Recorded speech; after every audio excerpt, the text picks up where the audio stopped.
Olá, gente.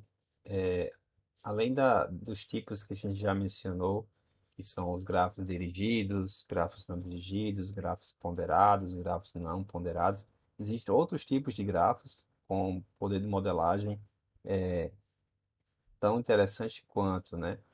Aqui a gente vai falar um pouquinho sobre, a gente está chamando Extended Graphs, né? São os grafos bipartidos ou bipartite networks.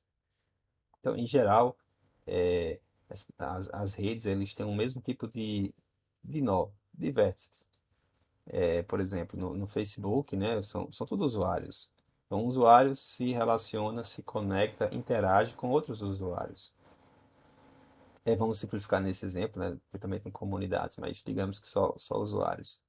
Então, essa comunicação ocorre entre usuários. Porém, existem outros tipos de redes que a gente tem vértices diferentes. Por exemplo, num ambiente aqui, numa disciplina, como é o caso, a gente tem os usuários estudantes e o usuário professor. Os estudantes se relacionam, se conectam com o professor. Nesse caso, vamos supor que apenas com o professor. Então, essa relação, essa conexão acontece entre tipos específicos de usuários com outros tipos específicos de usuário. Isso é o que caracteriza uma rede bipartida, né? E vários problemas a gente vai ver que se modelam com essa abordagem. Por exemplo, países e os produtos que esses países exportam, né? Então a gente tem vários países, por exemplo, Brasil, que é o Brasil exporta soja, melão, petróleo. Então existe uma relação que é do país com esses produtos apenas, né? Os produtos não, nessa modelagem, os produtos não se relacionam entre si, só se relacionam entre unidades de país. Aqui vocês observam que tem uma imagem aqui bem interessante, mostrando claramente que existem dois tipos de elementos aqui de nós, né? Os nós azuis e os nós em vermelho. E a comunicação só ocorre, a conexão, ela só ocorre entre os nós azuis com os nós vermelhos. Não há conexão entre os nós azuis entre si, muito menos com os nós vermelhos. Isso é o que caracteriza uma rede bipartida. Esse primeiro exemplo foi dos países. Outro exemplo, né? A gente tem os hóspedes e os hospedeiros, né? Numa relação simbiótica. Imagine alguns organismos, né, tipo bactérias, né, elas vivem dentro ou com uma relação com outros organismos, até nós mesmos, né? Algumas bactérias vivem no corpo humano e são, elas agem de maneira nociva ou não em relação a gente, mas é uma relação que acontece entre determinados elementos, no caso bactérias, e organismos, né? E não entre organismos, muito menos entre bactérias. Então, essa é uma modelagem também pode ser feita com a rede bipartida. Outro exemplo que é bastante comum em redes sociais, né? É a questão, tá lá no Twitter, você coloca uma hashtag, uma tag, então a relação tags com usuários, né? Também é uma rede bipartida, pode ser modelado com isso. A relação empresas e bancos, né? Qual o banco está promovendo um empréstimo para determinadas empresas. Então, essa relação sempre é nesse sentido, entre elementos bancos com elementos empresas. A relação de componentes de bandas com estilos musicais, né? Então, por exemplo, quem toca numa banda de jazz, então é o estilo jazz com os membros de bandas daquele estilo. Mesma coisa músicas com quem está escutando as músicas. Num outro exemplo mais da biologia, né? Plantas e polinizadores, né? Por exemplo, determinadas flores e abelhas, né? São em determinado ecossistema. Então, aquela conexão é entre indivíduos específicos, e não entre toda a rede. Então, na verdade, existem vários problemas, né? Que a gente encontra na natureza, nos organismos, em redes sociais, em relações comerciais, que essas redes bipartidas elas realmente podem ser utilizadas. Isso é muito interessante. A gente vai ver ao longo do curso outros exemplos. Bom, outro tipo de extended, grafos estendidos, né? Outros tipos além das redes mais simples são as redes multicamadas ou multilayer graphs. Imagine, por exemplo, que aqui, duas pessoas, né, elas têm uma conexão numa rede social, vou botar aquele propósito LinkedIn, então elas começam a trabalhar juntos em uma empresa, então elas têm esse LinkedIn. Porém, como elas começaram a trabalhar juntas, elas se conheceram melhor e ficaram amigas. E devido a isso, elas agora interagem em outra rede social, Facebook. Então a relação entre elas, ela tem uma relação que veio do LinkedIn, mas elas também têm uma relação que veio do Facebook. E uma rede em uma conexão em uma rede social acabou influenciando outra rede social.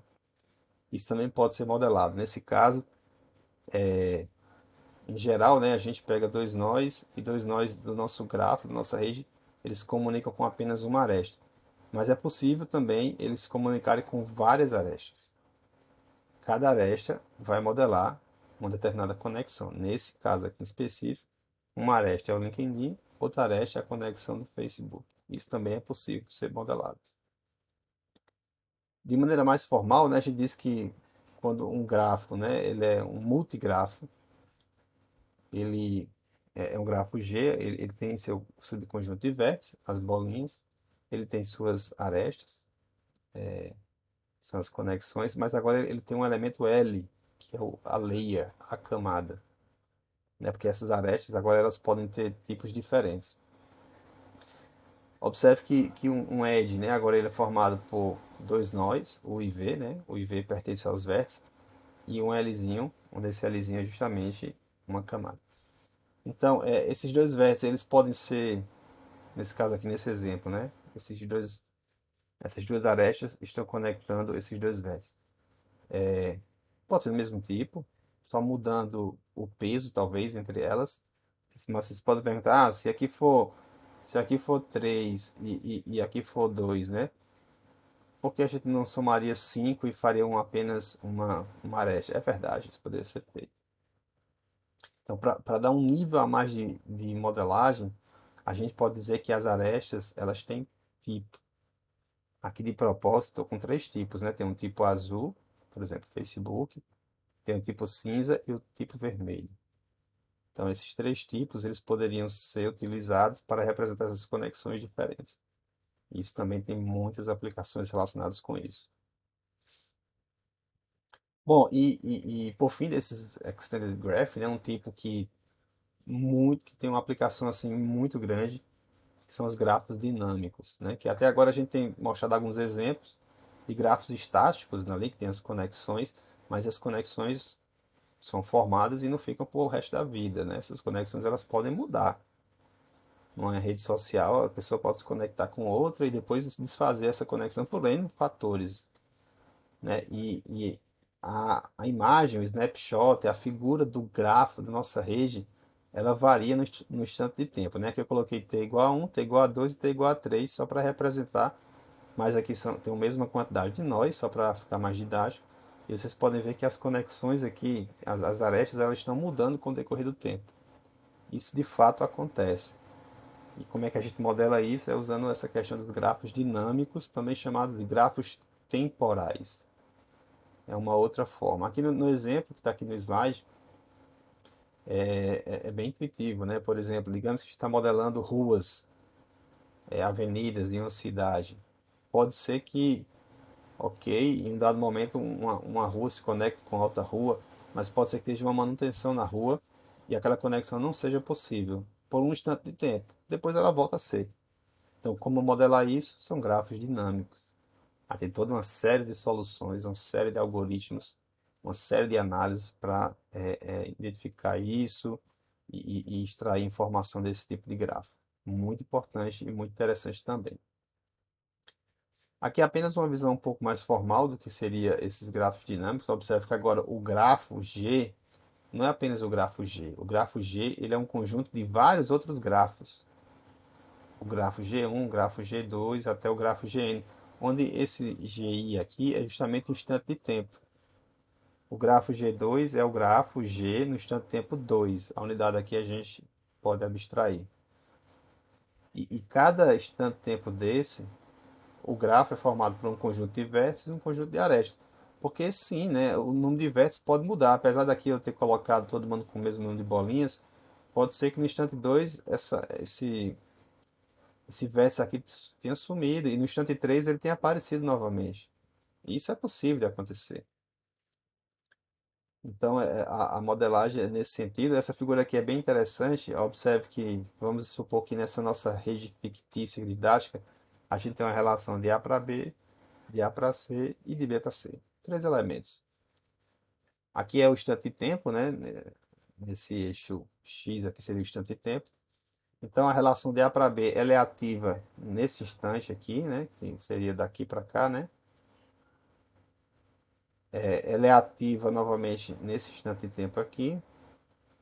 Por um ínfimo instante de tempo, ela foi ativa aqui e aqui também. A relação A com C só é ativa nesse instante aqui, nesse, e aqui num piscar de olho, né? Tanto assim pequenininho. E a relação B para C é nesses instantes aqui. Então, se a gente pegar três instantes de tempo específico, aqui em roxo, em verde e em vermelho, né? Aqui em roxo, né? Nesse instante de tempo seria nesse instante aqui, ó. Nesse instante aqui, a gente vendo todas as conexões, só quem está ativo é B para C. Então, nosso grafo teria esse jeitão aqui, né? Não teria conexão com A, porque ele não está ativo em nenhum momento aqui, mas só B com C. Em verde, nesse outro instante de tempo, quem está ativo seria A com C, então está aqui, ó, A com C, e B com C também. Então, nosso grafo resultante seria este de K, né? Observe, diferente do anterior. Poderia ser igual também, não tem problema.